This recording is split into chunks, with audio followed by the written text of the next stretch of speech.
Las supuestas maniobras fraudulentas que se habrían llevado a cabo desde el Ministerio de Hacienda, Bienes Nacionales, el Consejo Estatal del Azúcar y Catastro Nacional entre febrero y julio del 2020, en perjuicio del Estado Dominicano, serían por más de 19.000 millones de pesos a través de múltiples pagos a terceros por concepto de deuda pública bajo la modalidad de cesiones de créditos, proveniente de procesos de expropiación de derechos, simulación de compraventa de terrenos del Estado, a través de acuerdos transaccionales ilegales y lesivos contra el patrimonio público, los cuales fueron trabajados y tramitados en tiempo récord en 60 días con soportes documentales supuestamente falsos, ilegítimos e ilegales. Más del 80% de los montos desembolsados fueron distribuidos a través de cesiones de crédito, con la particularidad de que las empresas y personas beneficiarias son las mismas. En pocas palabras, de los 12.540 millones de pesos pagados por el Estado, 10.000 millones fueron dados en cesiones de créditos a empresas y personas, siendo 4 los que más recibieron, una suma que sobrepasa los 8.000 millones. Los herederos, según los documentos, habrían recibido un poco más de 2.000 millones de pesos entre todos. Ángel Lockhart, su oficina y su hijo, Ángel George Lockhart, habrían recibido un poco más de 120 millones de pesos.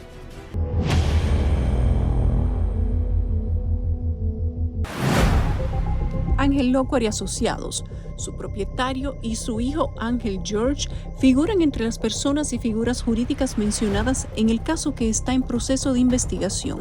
Estos habrían recibido sumas multimillonarias por concepto de cesiones de crédito de las expropiaciones y compraventa del Estado que se realizaron en un tiempo récord. El jurista también es señalado por Teófilo Mota como una de las personas que lo habrían envuelto en una red de engaños. Una de las preguntas que no podía faltar es el tema de la falsificación de documentos que presuntamente se dieron en los procesos de expropiación. Tras preguntarle esto a Ángel Lockhart, esta fue su respuesta. Yo no lo sé, porque cuando tú tienes una propiedad que ha sido declarada de utilidad pública, está ocupada por el Estado y ha sido justipreciada o tasada por la Dirección General de Catastro, tú estás obligado a pagar. Hay un procedimiento para pagar. Yo no he notado una sola violación al procedimiento administrativo de pago y se completaba con el envío al registro de títulos para el traspaso de los títulos al Estado y quien se ha opuesto es el PETCA. En consecuencia, yo no advierto, salvo en un caso, yo no advierto que haya ninguna irregularidad y no veo ninguna falsificación en los casos que he visto. Señor Lockhart, ¿usted ha visto la denuncia que han hecho los herederos Mota que aseguran no haber recibido la cantidad de dinero que entienden recibían? Ha visto sus testimonios, todo lo que ellos han denunciado y como es de su conocimiento, lo han mencionado. Quiero saber, sea a modo de réplica o a modo de entrevista, como usted quiera llamarlo, ¿qué piensa usted de todo lo que se ha dicho? Yo pienso que no va a ser ni réplica ni entrevista. Yo creo que más bien es aclaración.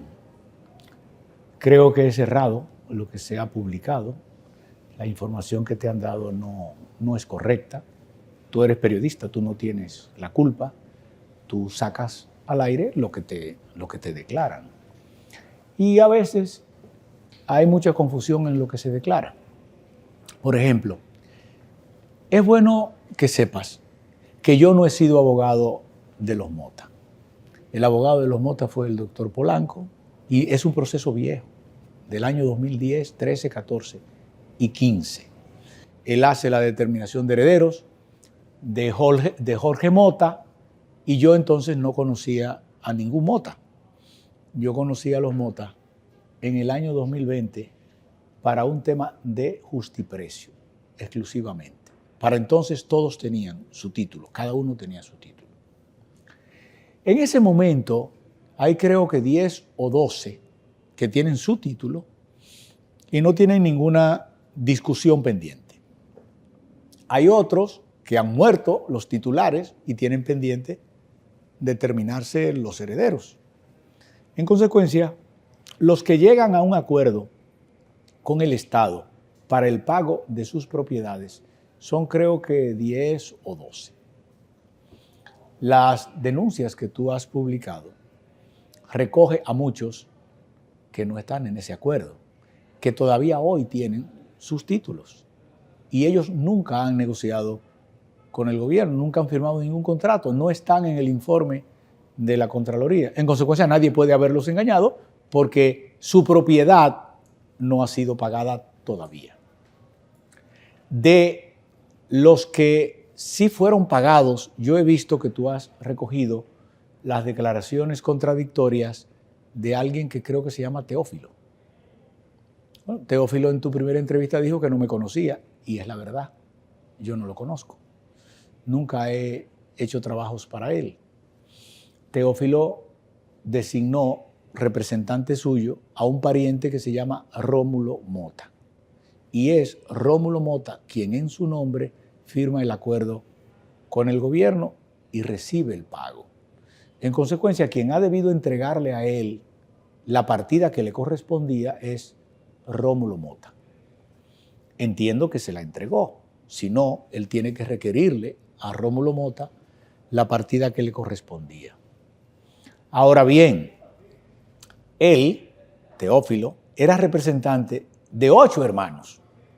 Supón, por ejemplo, que a ti, que representas a 8 hermanos, te toque 2 millones de pesos, porque es una propiedad de 2,5 millones. Y tú, que eres heredera en 5º grado, heredera de un heredero que fue heredero, de pronto tú no tienes 2,5 millones de metros. O sea que los 2 millones de pesos que ellos recibieron es exactamente lo que les toca. Yo no sé si recibieron 2 millones. Yo te estoy poniendo el ejemplo, si recibió 2 o recibió 4. Él. Para sus hermanos. Es para él y sus hermanos, porque son muchos. Pero los 7 hermanos, todos están contentos. Solo él es quien lo han sazonado adecuadamente y da opiniones contradictorias a cada quien que va con una cámara. Porque de él yo he visto varios testimonios. Incluso he visto, me han contado que alguien fue una vez y él quería comprar un caballo y le dijo, yo te doy la entrevista si me compran el caballo. Pero no es mi cliente. Yo no tengo que responder por las cosas que él diga. Debe responderle la persona a la que él autorizó a recibir y firmar en su nombre, que es Rómulo Mota. ¿Cuál es la situación entonces por la que el Ministerio Público tiene una investigación profunda en torno a las expropiaciones de este y otros casos que tienen que ver con familias que supuestamente fueron estafadas en medio del proceso de cambio de gobierno estando en pandemia, en el que se menciona el nombre suyo y de otros abogados? Creo que tú sabes, y la mayoría de los dominicanos también, que soy uno de los primeros abogados que llevan procesos contenciosos en materia de expropiación. Y literalmente todos los libros que hay escritos en el país en materia de expropiación los escribí yo. En consecuencia, es normal que la gente cuando se trata de esa materia me pregunte. La Contraloría inicia una investigación. El presidente Abinader designa una comisión en la Contraloría para investigar todos los pagos que hicieron en el gobierno pasado. Por eso es que yo digo que son gentes del PRM investigando a gentes del PLD. Se produce un informe, y aquí trataría de ser lo más sencillo, pero lo más preciso posible. Se produce un informe que no es informe. Un informe de auditoría, Yulisa, como todo el mundo puede comprobar, porque ahora todo el mundo puede bajar una ley. Un informe de Contraloría es un informe que preparan unos auditores y esos auditores lo entregan al Contralor y conforme a la ley 1007 y a la ley 107, el Contralor invita a las partes afectadas para que lo comenten. Eso no se hizo. Todavía hoy no se ha hecho 2 años después. Luego de que esas personas lo comentan, el Contralor General de la República produce una resolución motivada a pena de nulidad. No hay resolución motivada del Contralor todavía hoy a pena de nulidad. Esa resolución motivada del Contralor a pena de nulidad es comunicada al presidente. No ha sido comunicada al presidente esa resolución. Al presidente lo llamó el anterior contralor diciéndole que se habían firmado 14,000 millones de pesos en contratos, que no tiene nada de malo, y se habían pagado 12,000. Eso no indica fraude. ¿Por qué no indica fraude? Porque todas las propiedades están ahí. Todas fueron declaradas por ley o por decreto de utilidad pública. Todas, sin excepción, están ocupadas por el gobierno. Y todas han sido o justipreciadas por sentencia o han sido tasadas por la Dirección General de Catastro. En consecuencia, ¿qué es lo que dice la Constitución en el artículo 51, numeral 1? Que deben ser pagadas. Si a ti el Estado te quita lo tuyo, tiene la obligación de pagar. En consecuencia, lo que se hizo fue pagar propiedades que tenían que ser pagadas. Otra de las razones por lo que el jurista asegura que el informe realizado por la Unidad Antifraude de Contraloría es nulo es debido a que no se consultó a las partes. Agrega además que en principio tal vez el PEPCA desconocía que el documento fuera un borrador, pero en la actualidad ya lo saben, y que el 27 de enero la demanda de nulidad se aplazó a petición del órgano persecutor, quien dijo que no tenía su escrito de defensa, pero Lockwood asegura que sí. ¿Y por qué mentiría el PEPCA? No lo sé porque yo no soy juez, no soy Dios, yo no sé la intención de la gente. Pero oye, 26 de enero estaba escrito cuando el 27 ellos dicen que se aplace porque no tienen el documento. Ahora, ¿qué es lo importante de esto? Esto no es mío, Yulisa, mira, esto es del PEPCA. ¿Qué es lo importante de esto? Que después que yo durante 14 meses he sostenido que eso era un borrador a trámite, que no se debió usar para fines judiciales, el que dice ahora que es un borrador a trámite es el PEPCA. El PEPCA le pide al tribunal que rechace mi demanda en nulidad del informe porque no es un informe, porque es un borrador a trámite. Pero hace 14 meses que el juez dictó medidas. Lockwood asegura que en el escrito de defensa el PEPCA señala que se habrían sustraído del erario más de 19,000 millones de pesos, asegurando que este número está inflado. Pues yo no estoy inventando nada. Ahora, esos son 85 millones y los otros son 10. Y me están hablando de 19,000, por Dios. 19,000 es un fraude a la opinión pública. Es un fraude a la opinión pública, igual que es un fraude procesal ir donde un juez diciéndole que tú tienes un documento definitivo cuando lo que tú tienes es un borrador. Y aun cuando yo entiendo que originalmente el PEPCA no lo sabía, déjame decirte que yo creo que el PEPCA no lo sabía, pero ya lo sabe. Entonces es más fácil, Yulisa, para la República, es más fácil para la justicia, para la lealtad procesal y la transparencia que necesitamos todos tener del Ministerio Público, arreglar ese informe. Y si subsisten faltas, proceder contra las faltas que subsistan, pero no decirle a la gente que se robaron 19 millones, pues eso no es verdad. Y aquí tiene culpa mi presidente. Aquí tiene culpa mi presidente. ¿Por qué? Porque mi presidente se escuda en que la justicia es independiente y ha cometido el error de confundir el Poder Judicial con el Ministerio Público. La justicia es independiente constitucionalmente aquí desde la última Constitución y es más independiente desde que se hizo la ley del Ministerio Público. Tengo que hacerle algunas preguntas para nosotros poder realizar nuestro trabajo con su entrevista, con la entrevista del señor Polanco, para poder equilibrar lo que se dijo la semana pasada frente a la denuncia que hace la familia de los Mota, que dicen que fueron engañados y que fueron engañados por usted, por el señor Polanco y por el Ministerio de Hacienda. Pregúntame. Algunas preguntas de las que le voy a hacer van a ser técnicas del proceso, pero como usted conoce bien el proceso, entonces necesito que usted me diga lo que sabe.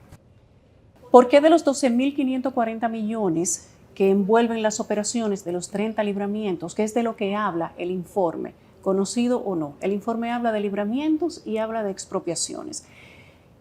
Más de 10.500 millones son cobrados por los cesionarios en todos los casos, equivalente a más del 80% de lo que se habla.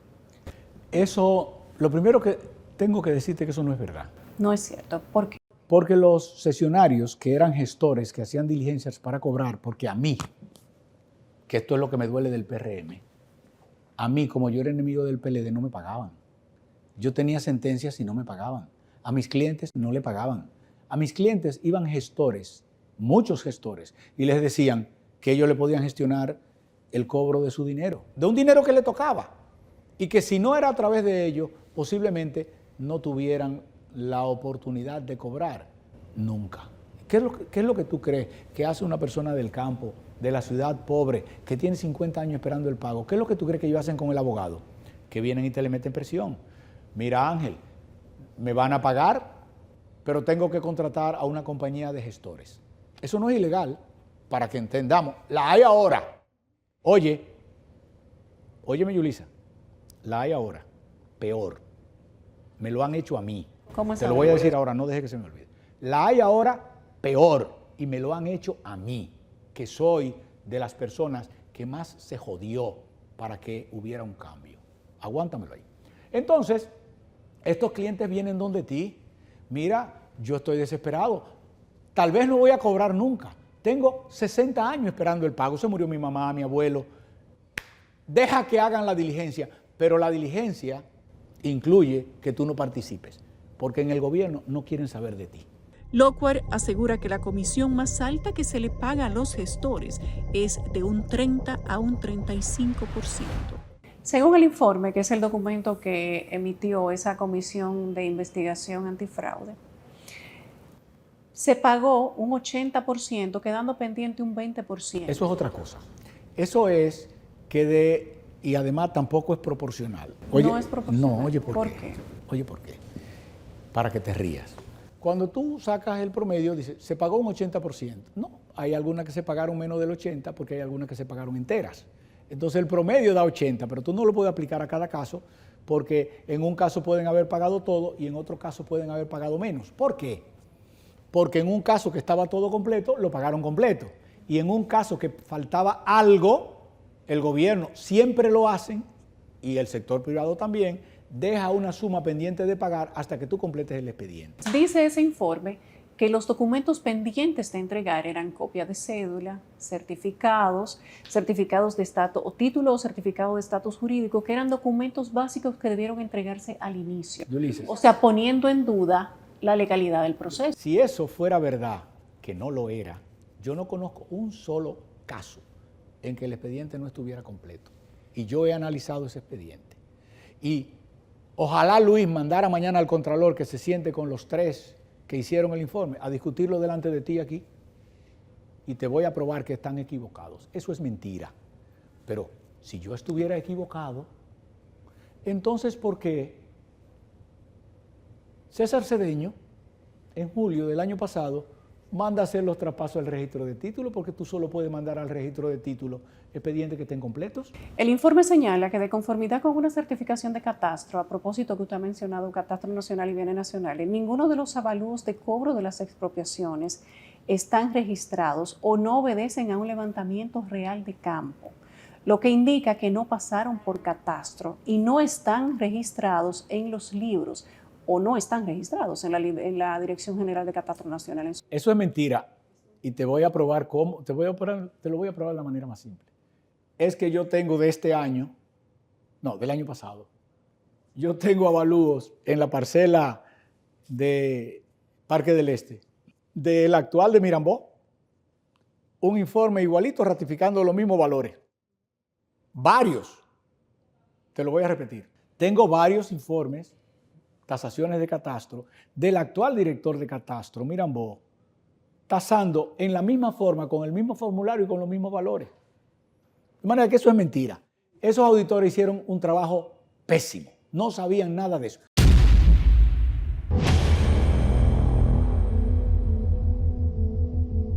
Amigos de Reporte Especial, gracias por acompañarnos hasta el final. Recuerden que tenemos nuestros medios habilitados para escuchar sus denuncias. Que tengan buenas noches. Nos vemos en un próximo Reporte Especial.